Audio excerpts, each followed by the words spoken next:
Good morning, everybody. Today, I want to talk about negotiation.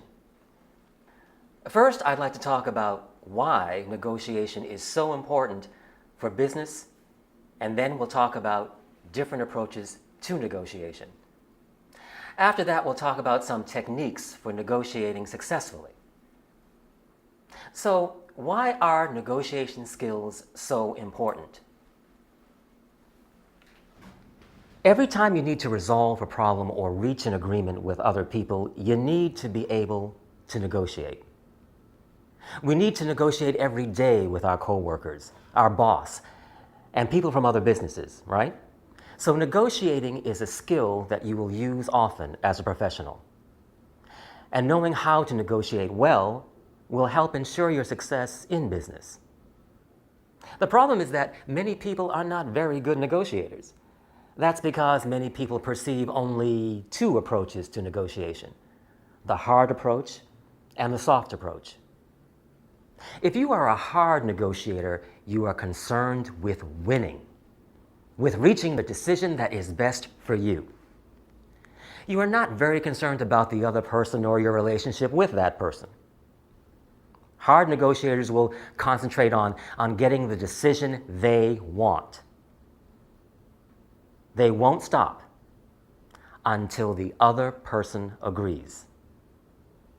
In the end, hard negotiators may get what they want, but they may hurt their relationship with the other person, and that person may not want to work with them in the future. So in contrast, soft negotiators are more concerned with avoiding conflict, avoiding disagreement. They give in quickly because they don't want to have conflict with the other person. This approach to negotiation isn't good because soft negotiators often agree to decisions that are bad for them or bad for their business. Subsequently, they might be unhappy or disappointed because they believe they've lost the negotiation. So instead of a hard or soft approach, successful negotiators, like myself, take a win-win approach where there isn't a winner or a loser. In the win-win approach, negotiators try to confer on a decision, to agree on something that benefits both sides involved. They also try to keep a good working relationship with each other so they can continue to work together in the future. So how do you suppose they can do this? How can you negotiate a solution that is a win-win for both people? Well, there are two important techniques that will help you to do this. The first technique is to listen and to understand. To listen and to understand each other's side of the problem. The second technique is to work together to reach a solution that is good for both people. Let's look at an example. Imagine you work for a company that makes clothing. To make your clothing, you need to buy fabric from another company. Now, let's say you like to buy fabric from Joe because his company makes good fabric and they sell it at a fair price. But recently, you've had a problem. The problem is that Joe's company has been late sending you the fabric that you need. This is causing you problems because then your company can't make your clothing on time. So what should you do? The first thing you need to do is to make sure you understand each other's side of the problem. To do that, you need to listen carefully to each other. So first, you should listen carefully to Joe's side of the problem. Joe might say, "Oh, we're having problems with output because the machines at my company are so old," and so on. Don't interrupt him or talk about your side of the problem. Instead, just listen and make sure you understand him.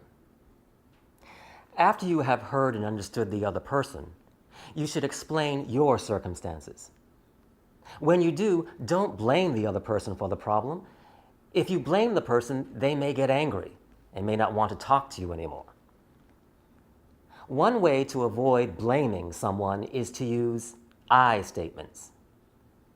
That means you start sentences with the word I instead of you. So don't say to Joe, you are causing us problems. That might make Joe angry. Instead, you could say, I am worried because the fabric is late and we can't make our clothing. This way, you are explaining how you feel and how the problem affects you. Now that you've both listened and explained your sides of the problem, you are ready to find a solution together. This step can be difficult because each person may want a different solution. But instead of arguing for your solution, you should talk about all the possible solutions and then agree on one that is good for both of you. For example, both you and Joe might agree that you will buy some fabric from another company now and some fabric from Joe's company later. In this solution, you both win because you get the fabric you need now, and Joe can continue to sell you fabric in the future. So as you can see, if both people in a negotiation try to understand each other and work together, then both of them can win and feel happy with the solution.